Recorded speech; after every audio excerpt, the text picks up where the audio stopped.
Hello friends, नमस्कार। मैं प्रियंका स्वागत करती हूँ आप सभी का आपके अपने चैनल टारगेट टीचर जॉब और target UP TET C TET app में। तो दोस्तों, आज हम पढ़ेंगे डीएलएड 4th सेमेस्टर का अष्टम प्रश्न पत्र यानी कि 8वां प्रश्न पत्र। तो दोस्तों, यहाँ पर आज हम शुरू करेंगे बिल्कुल पाठ्यक्रम जानने से। तो दोस्तों, चलिए देखते हैं इसके पाठ्यक्रम में कितने अध्याय हैं और क्या क्या पाठों का नाम है। तो दोस्तों, यहाँ पर देखिए, पहला अध्याय है शांति शिक्षा एवं भारतीय जीवन मूल्य। इसके अंतर्गत हम लोग पढ़ेंगे शांति शिक्षा, शांति शिक्षा की अवधारणा, शांति शिक्षा का अर्थ एवं परिभाषा, और साथ ही शांति शिक्षा के उद्देश्य क्या है, शांति शिक्षा की वर्तमान आवश्यकता, शांति शिक्षा का पाठ्यक्रम क्या है, जीवन में शांति हेतु क्या उपाय होने चाहिए, और शांति शिक्षा में परिवार की भूमिका क्या होती है। और दोस्तों, इसके बाद हम लोग पढ़ेंगे यहाँ पे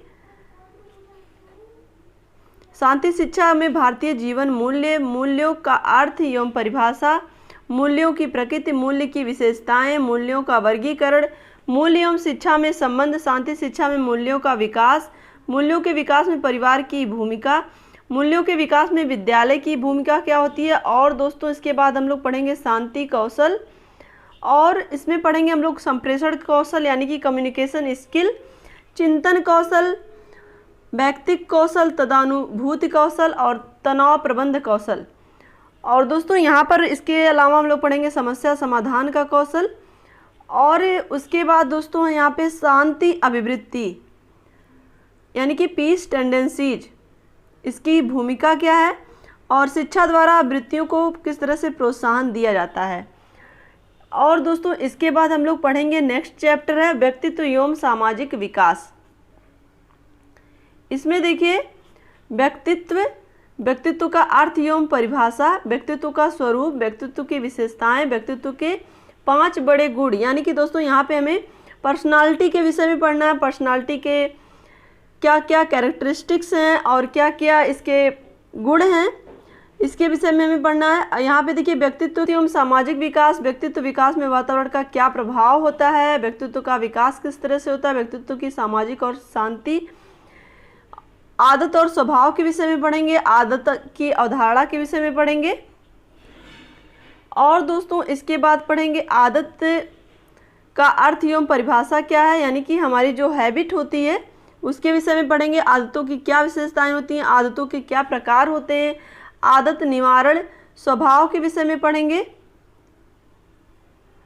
उसके बाद दोस्तों, यहाँ पर पढ़ेंगे हम लोग स्व जागरूकता, आत्म जागरूकता का अर्थ एवं परिभाषा, आत्म जागरूकता के प्रकार, आत्म जागरूकता की विभिन्न स्थितियां, मनुष्य में आत्म जागरूकता कैसे होती है, आत्म जागरूकता का क्या महत्व है, यानी कि सेल्फ अवेयरनेस, हम अपने बारे में कितना अधिक से अधिक जानते हैं, आत्म जागरूकता का क्या महत्व है, आत्म जागरूकता का विकास किस तरह से हुआ, इन सब के विषय में हम लोग जानेंगे। दोस्तों देखिए, ये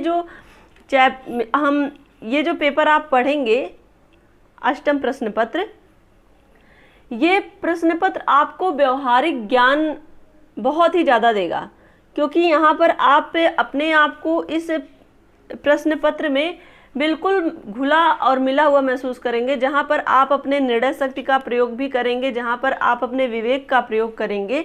तो यहाँ पर देखिए, ऐसे बहुत सारे चीज़ें आपको देखने को मिलेंगी जो कि आपके व्यवहारिक जीवन से संबंधित होंगी। तो यहाँ पे चलिए देखते हैं अध्याय नंबर 3 क्या है।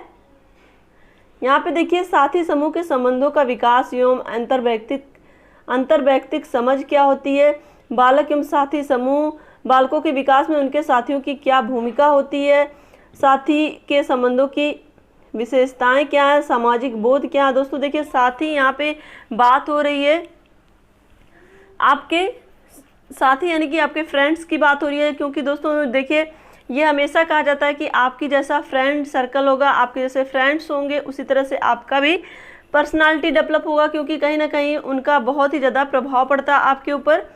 और उसके बाद देखिए, यहाँ पे आक्रामकता, तकनीकी साथी संबंधों में विविधता एवं सामाजिक बोध। आगे देखते हैं, यहाँ पे देखिए, स्वस्थ साथी संबंधों को बढ़ावा, चरित्र निर्माण का अर्थ यानी कि कैरेक्टर, चरित्र की प्रकृति, चरित्र विकास के स्तर, बालकों के चरित्र निर्माण में माता पिता परिवार के सदस्यों का योगदान। दोस्तों ये चीज़ें आप अपने आप को बहुत ही अच्छे ढंग से रियलाइज कर पाएंगे। इस जितने भी आपके चैप्टर हैं, इस चैप्टर के माध्यम से आपके अपने व्यक्तित्व का विकास होगा, क्योंकि ये सारी चीज़ें आपके व्यक्तित्व को और परिपूर्ण बनाएंगी, जहाँ पर आप अपने बारे में भी अधिक से अधिक जानने लगेंगे।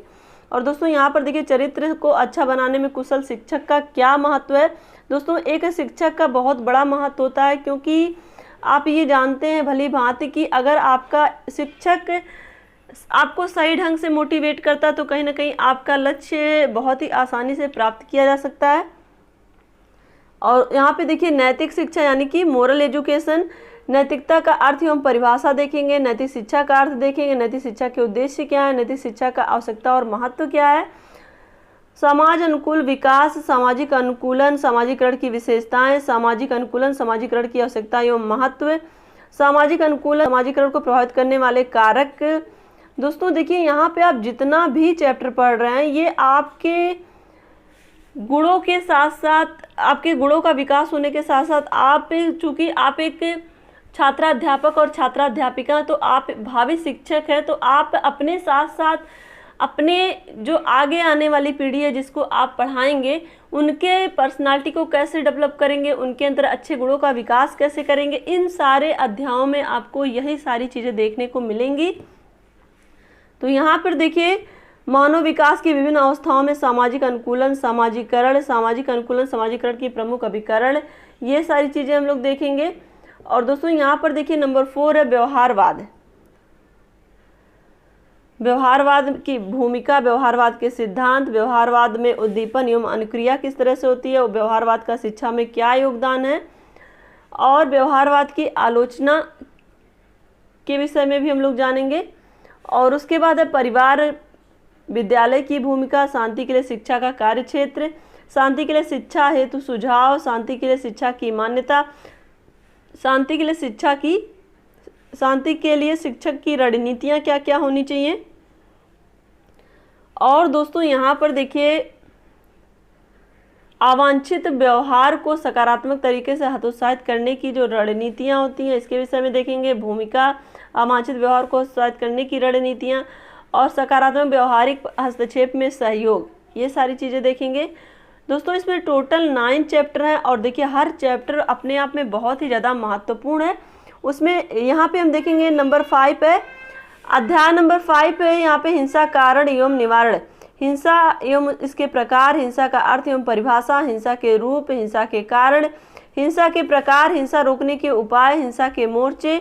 उसके बाद दोस्तों हम लोग देखेंगे जाति, लिंग। दोस्तों देखिए, ये जो हम लोग पढ़ रहे हैं, इसके पहले भी लिंग के विषय में, या फिर इसके अलावा हम लोगों ने देखा था जातिवाद के विषय में, कुछ न कुछ चीज़ें जो हम लोग, सांप्रदायिकता भी हम लोग पढ़ चुके हैं, सांप्रदायिकता के जो भी कारण और दुष्परिणाम, इन सब के विषय में दोस्तों हम लोग सामाजिक अध्ययन में भी पढ़ चुके हैं। तो देखिए, हर सब्जेक्ट एक दूसरे से कुछ ना कुछ को रिलेट होता है, कुछ ना कुछ कनेक्ट होता है। तो आपको यहाँ पे ज़्यादा परेशान होने की जरूरत नहीं है, बस आप हर चैप्टर मेरे साथ जिस तरह से सामाजिक अध्ययन और हिंदी पढ़ते गए हैं और आपको अच्छे ढंग से समझ में भी आया, उसी तरह से आप अब आपका शांति, शिक्षा एवं सतत विकास भी, यानी कि 8वां प्रश्न पत्र भी हम लोग पढ़ेंगे, और बहुत ही इत्मीनान से पढ़ेंगे। और ये हमेशा ध्यान रखेंगे कि कौन कौन से चैप्टर से कौन कौन से क्वेश्चन आए हैं, उनको भी ध्यान से पढ़ते चलेंगे, और इम्पोर्टेंट क्वेश्चन भी ध्यान से देखते चलेंगे। तो दोस्तों यहाँ पर देखिए, उसके बाद हम लोग पढ़ेंगे लिंग, लिंग का अर्थ एवं परिभाषा, लिंग की विशेषताएं, लिंग के प्रकार, भेदभाव, भारतीय समाज में भेदभाव, भेदभाव को दूर करने के उपाय, भ्रष्टाचार, सांप्रदायिकता, सांप्रदायिकता की विशेषताएं, सांप्रदायिकता के कारण, सांप्रदायिकता के दुष्परिणाम। उसके बाद है विज्ञापन, विज्ञापन के लाभ और विज्ञापन से होने वाली हानियां, हिंसा को कम करने में विज्ञापन की क्या भूमिका है, ये भी देखेंगे। और दोस्तों देखिए, ये गरीबी, पॉवर्टी, गरीबी के विषय में भी हम लोग सामाजिक अध्ययन में पढ़ चुके हैं, तो इसमें भी हम लोग देख लेंगे एक बार। गरीबी यानी कि पॉवर्टी, गरीबी के कारण क्या होते हैं, दुष्परिणाम क्या होते हैं, गरीबी दूर करने के उपाय, ये चारों पॉइंट ही हम लोग पढ़ चुके हैं सामाजिक अध्ययन में। हिंसा का खतरा, सामाजिक खतरा, राजनीतिक खतरा, आर्थिक खतरा और धार्मिक खतरा, ये खतरों के विषय में लोग पढ़ेंगे, हिंसा से संबंधित। और उसके बाद दोस्तों यहाँ पर देखिए, धार्मिक खतरा, सांस्कृतिक खतरा, मीडिया और हिंसा के विषय में पढ़ेंगे, मीडिया के प्रकार, मीडिया का महत्व, मीडिया का प्रभाव, मीडिया एवं हिंसा में अंतर संबंध। उसके बाद दोस्तों विवादों का हल, विवाद का अर्थ, विवाद के कारण, विवादों का शांतिपूर्ण हल, विवादों के बाद समझौता, इसके विषय में पढ़ेंगे। उसके बाद दोस्तों देखिए यहाँ पे नंबर 6 है आपका, अध्याय नंबर 6 है दार्शनिक चिंतन एवं शांति। तो दोस्तों यहाँ पे देखिए दर्शन शास्त्र से संबंधित कुछ चीज़ें हम लोग देखेंगे। यहाँ पे देखिए भारतीय दर्शन के विषय में हम लोग पढ़ेंगे और उसके बाद भारतीय दर्शन का परिचय, भारतीय दर्शन की विशेषताएं, भारतीय दार्शनिक व्यवस्था, भारत में शांति हेतु दार्शनिक चिंतन, यानी कि अलग अलग जो भी दार्शनिक रहे हैं उनके अपने क्या विचार रहे हैं शांति को लेकर के। और जैन शास्त्र, जैन दर्शन एवं शांति पढ़ेंगे, बौद्ध दर्शन एवं शांति पढ़ेंगे कि अलग अलग जो भी धर्म रहे, चाहे वो जैन धर्म रहा हो या बौद्ध धर्म रहा हो, उनका शांति के लिए क्या योगदान है, योग का शांति में क्या योगदान है, वेदांत का शांति में क्या योगदान है, और कुछ भारतीय विचारकों के चिंतन में शांति, तो इसके विषय में पढ़ेंगे दोस्तों। और यहाँ पर देखेंगे स्वामी विवेकानंद का दार्शनिक चिंतन एवं शांति। तो दोस्तों जितने भी विचारक हुए हैं उन सब के विषय में पढ़ेंगे कि उनका शांति के विषय में क्या विचार रहा है, शांति के लिए उन्होंने क्या क्या कार्य किए हैं। उसके बाद दोस्तों हम लोग पढ़ेंगे यहाँ पे श्री अरविंद घोष का दार्शनिक चिंतन एवं शांति, रविन्द्रनाथ टैगोर का दार्शनिक चिंतन एवं शांति, गांधी दर्शन और शांति, भूमिका जीवन परिचय यानी कि गांधी जी के विषय में लोग देखेंगे, आधुनिक भारतीय दर्शन में गांधी जी का क्या योगदान रहा है। उसके बाद दोस्तों यहाँ पर देखिए तत्व मीमांसा, नीति मीमांसा, समाज दर्शन, गांधी जी एवं शांति, गांधी जी का शिक्षा दर्शन, शिक्षा का अर्थ, शिक्षा के उद्देश्य। दोस्तों देखिए यहाँ पे गांधी जी का शिक्षा के प्रति क्या विचार था उसके विषय में हम लोग देखेंगे। गांधी जी के जो भी शैक्षिक विचार के साथ साथ जो भी उनके अपने शिक्षा के लिए दृष्टिकोण रहे, जैसे कि वर्धा शिक्षा योजना वगैरह के विषय में थोड़ी सी बात हम लोग कर लेंगे। तो इस तरह से दोस्तों यहाँ पर देखिए आपको शैक्षिक दृष्टिकोण भी देखना है कि किस तरह से शिक्षा को लेकर के जो शैक्षिक दृष्टिकोण दार्शनिकों का रहा या फिर जो भी या समाज सुधारक रहे जिन्होंने शांति के लिए जो भी अपने अपने विचार रखे, अपने अपने स्तर पर बहुत सारे कार्य भी किए, इसके विषय में हम लोग देखेंगे। उसके बाद दोस्तों यहाँ पर देखेंगे शिक्षा के उद्देश्य क्या क्या है, पाठ्यचर्या, शिक्षण विधि, शिक्षक छात्र अनुशासन, शिक्षा के अन्य पक्ष। तो दोस्तों यहाँ पर देखिए ऐसा नहीं है कि इन सारे अध्यायों में से आपने कुछ नहीं पढ़ा है, इसमें से बहुत सारी चीज़ें आप पढ़ चुके हैं। तो अब हम देखेंगे उसके बाद दोस्तों अध्याय नंबर 7 तनाव प्रबंधन एवं आंतरिक शांति। और यहाँ पर देखेंगे तनाव प्रबंधन यानी कि स्ट्रेस मैनेजमेंट, तनाव का अर्थ एवं परिभाषा, तनाव के प्रकार, तनाव के कारण, तनाव के दुष्परिणाम, तनाव प्रबंधन कि दोस्तों किस तरह से शिक्षा में हम जो भी स्ट्रेस है उसको कम करें और साथ ही साथ जो भी अपने शिक्षा के माध्यम से किस तरह से जो छात्र हैं उनमें स्ट्रेस कम करें, चाहे वो पढ़ाई को लेकर के या परिवार को या समाज को किसी भी तरह का स्ट्रेस लेकर के वो ना रहें, बल्कि जो भी स्ट्रेस के कारण है उसके विषय में उन्हें बताना, उसके दुष्परिणाम के विषय में बताना, इन सब चीज़ों के विषय में लोग डिटेल से पढ़ेंगे। उसके बाद देखिए यहाँ पे आंतरिक शांति के अष्टांग योग।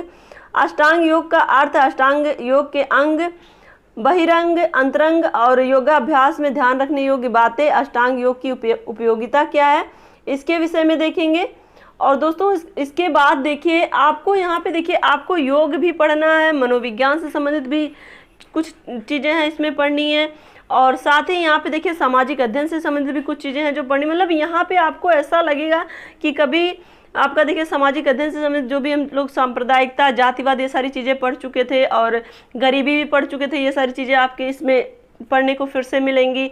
और साथ ही यहाँ पे देखिए शिक्षा का अर्थ जो कि हम लोग मनोविज्ञान वगैरह में पढ़ते हैं, वो सारी चीज़ें आपको पढ़ने को मिलेंगी, पर्सनालिटी पढ़ने को मिलेगी। तो यहाँ पे आपको ऐसा नहीं लगेगा कि आप ये सारी चीज़ें पढ़े नहीं हैं, कहीं ना कहीं तो ज़रूर पढ़े हैं।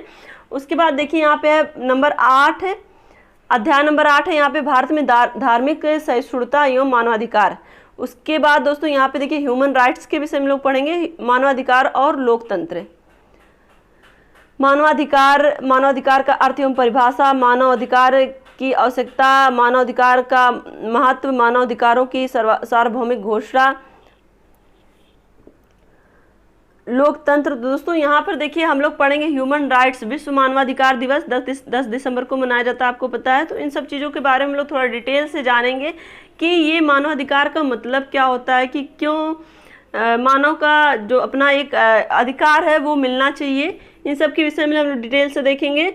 और दोस्तों यहाँ पर देखिए मानवाधिकार एवं भारतीय संविधान के विभिन्न अनुच्छेदों का तुलनात्मक अध्ययन, और भारत में धार्मिक सहिष्णुता एवं राष्ट्रीय एकता के विषय में पढ़ेंगे। धार्मिक सहिष्णुता क्या होती है, धार्मिक सहिष्णुता की विशेषताएं क्या होती है, धार्मिक सहिष्णुता के बाधक तत्व क्या है, धार्मिक सहिष्णुता की आवश्यकता एवं महत्व। उसके बाद दोस्तों हम लोग पढ़ेंगे राष्ट्रीय एकता। राष्ट्रीय एकता की आवश्यकता, भारत की विविधता में एकता दर्शाने वाले क्षेत्र, और राष्ट्रीय एकता में बाधक तत्व। दोस्तों ये भी हम लोग पढ़ चुके हैं सामाजिक अध्ययन में, आपको याद होगा अगर आपने शुरू से देखी होगी वीडियो, तो ये हम लोग पढ़ चुके हैं। ये जो भी पॉइंट हम लोग पढ़े यहाँ पे, भारत की विविधता में एकता दर्शाने वाले तत्व, ये हम लोग पढ़े हैं। राष्ट्रीय एकता की बाधाओं को दूर करने के उपाय, धार्मिक सहिष्णुता एवं राष्ट्रीय एकता।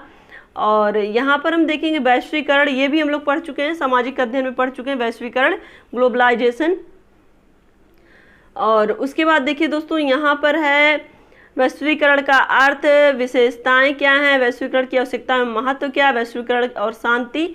ये जो पॉइंट हम लोग पढ़ रहे हैं यहाँ पे देख रहे हैं, ये भी हम लोग पढ़ चुके हैं सामाजिक अध्ययन में, क्योंकि ग्लोबलाइजेशन और उसका शांति में क्या महत्व, ये सारी चीज़ें हम लोगों ने देखी थी। और दोस्तों यहाँ पर देखिए नंबर 9 यानी कि आपका लास्ट अध्याय है। अध्याय नंबर 9 है सतत विकास एवं पर्यावरण। सतत विकास यानी कि सस्टेनेबल डेवलपमेंट, जिसकी बात हमेशा आपकी जी हमारे जो प्राइम मिनिस्टर हैं, प्रधानमंत्री जी, सतत विकास सस्टेनेबल डेवलपमेंट की बात हमेशा करते हैं। और सतत विकास की अवधारणा क्या होती है, सतत विकास का अर्थ और परिभाषा क्या है, सतत विकास के उद्देश्य क्या है, सतत यानी कि संपोषणीय विकास की अवधारणा के मूल तत्व क्या हैं, सतत विकास की आवश्यकता एवं महत्व के विषय में पढ़ेंगे। सतत विकास के आयाम क्या हैं, आर्थिक आयाम, सामाजिक आयाम, पर्यावरणीय आयाम। और उसके बाद दोस्तों यहाँ पर हम देखेंगे पर्यावरण के विषय में, पर्यावरण के कार्य क्या है, पर्यावरण संरक्षण में शिक्षकों की क्या भूमिका होती है, पर्यावरण के अवक्रमण के कारण संसाधनों का अवक्रमण यानी कि डिग्रेडेशन ऑफ रिसोर्सेस। उसके बाद दोस्तों यहाँ पर देखिए भूमिका है, वनोन्मूलन है, वनोन्मूलन वनों की यानी कि कटाई, जो भी डिफॉरेस्टेशन होता है, जहाँ पे वन जो है हरे पेड़ पौधे हैं उनकी कटाई हो रही है, जंगलों की जो कटाई होती है। भूमि का अवक्रमण, मृदा अपरदन, भूमि का अवक्रमण यानी कि जो भूमि का ह्रास हो रहा है। और सतत विकास हेतु अंतर्राष्ट्रीय स्तर पर जो भी प्रयास किए जाए यानी कि सस्टेनेबल डेवलपमेंट के लिए जो भी इफर्ट्स किए जा रहे हैं इंटरनेशनल लेवल पे, स्टॉकहोम सम्मेलन, पर्यावरण विश्व विकास व विश्व आयोग की स्थापना। दोस्तों देखिए ये जो आप पढ़ेंगे आपका ये टेट में भी काम आएगा और सुपर टेट में भी ये सारी चीज़ें काम आएंगी, तो इसलिए जो भी पढ़िए आप ध्यान से पढ़िएगा। ऐसा नहीं है देखिए सस्टेनेबल डेवलपमेंट की बात हो या वनोन्मूलन की, या यहाँ पे देखिए स्टॉकहोम सम्मेलन, ये सारी चीज़ें आपके क्वेश्चन इन सब से बनते हैं आपके टेट सुपर टेट में। और यहाँ पर देखिए पर्यावरण और विकास पर रियो की घोषणा यानी कि रियो डी जेनेरो में जो पर्यावरण सम्मेलन हुआ था उसके विषय में। और यहाँ पर देखिए सतत विकास का जोहान्सबर्ग शिखर सम्मेलन। दोस्तों ये क्योटो प्रोटोकॉल, ये सब बहुत ही इंपॉर्टेंट है और ये सब आपके सुपर टेट में पूछे जाते हैं। और जलवायु परिवर्तन पर बाली सम्मेलन, भारत में पर्यावरण संरक्षण के क्या उपाय हैं इसके विषय में पढ़ेंगे। तो दोस्तों आज आपका यहाँ पर पूरा सिलेबस हमने डिस्कस किया और इसमें से बहुत सारी चीज़ें हम लोग पढ़ चुके हैं। दोस्तों आप बिल्कुल निश्चिंत रहिए, जिस तरह से आपका हिंदी और सामाजिक अध्ययन पूरा कंप्लीट हो गया और आपको अच्छे ढंग से समझ में भी आया। अब अगर आप चाहे कोई भी सीरीज पढ़ेंगे तो आपको दिक्कत नहीं लगेगी, क्योंकि दोस्तों आपने डिटेल में स्टडी की है तो आपको कोई भी सीरीज बहुत ही आसानी से समझ में आएगी। सीरीज में क्या होता है कि आपको छोटे छोटे आंसर क्वेश्चन दिए रहते हैं तो वो आपको बहुत आसान लगता है, लेकिन दोस्तों वो आपके एग्जाम के लिए नहीं आसान है, क्योंकि आपके एग्जाम में कोई सीरीज से ही ये तो पता नहीं रहता कि किस सीरीज से क्वेश्चन आने हैं। तो जब आप डिटेल स्टडी किए रहते हो तो आपको बिल्कुल भी हेजिटेशन नहीं होता है, बिल्कुल भी डर नहीं लगता है कि मुझे एग्जाम देना है, बल्कि आप निडर होकर के एग्जाम फेस करते हो। तो इसलिए सबसे पहले आप डिटेल स्टडी करिए, क्योंकि मैं आपको ऐसा भी नहीं कि बिल्कुल फास्ट पढ़ा रही हूँ, मैं आपको हमेशा कोशिश करती हूँ कि जो भी चीज़ें पढ़ाऊँ समझा के पढ़ाऊँ, जहाँ आपको चीज़ें क्लियर भी हों और समझ में भी आएँ। तो इसलिए दोस्तों यहाँ पर देखिए हम लोग हिंदी और सामाजिक अध्ययन पढ़ चुके हैं, उसकी लिंक आपको डिस्क्रिप्शन में भी मिलेगी और चैनल की प्लेलिस्ट में भी उसकी लिंक है। और साथ ही दोस्तों यहाँ पर आप मेरे साथ बने रहिए और अभी से जिस तरह से हम लोग पढ़ते जा रहे हैं ऐसे पढ़ते जाइए, आपका पूरा सिलेबस कंप्लीट हो जाएगा। तो आज के लिए दोस्तों बस इतना ही। वीडियो को लाइक करिएगा, अपने दोस्तों के साथ शेयर करिएगा, और अगर आप चैनल पे नए हैं तो प्लीज़ चैनल को सब्सक्राइब जरूर कर लीजिएगा। और दोस्तों मेरा न्यू चैनल है परी की मॉम, आप उसको भी जरूर सब्सक्राइब कर दीजिएगा। मिलते हैं नेक्स्ट वीडियो में। अपना ध्यान रखिए, अपनों का ध्यान रखिए, अपने आसपास सफाई रखिए, और इसी तरह से आप मेहनत अपनी जारी रखिए। हमसे जुड़ने के लिए बहुत बहुत धन्यवाद। जय हिंद।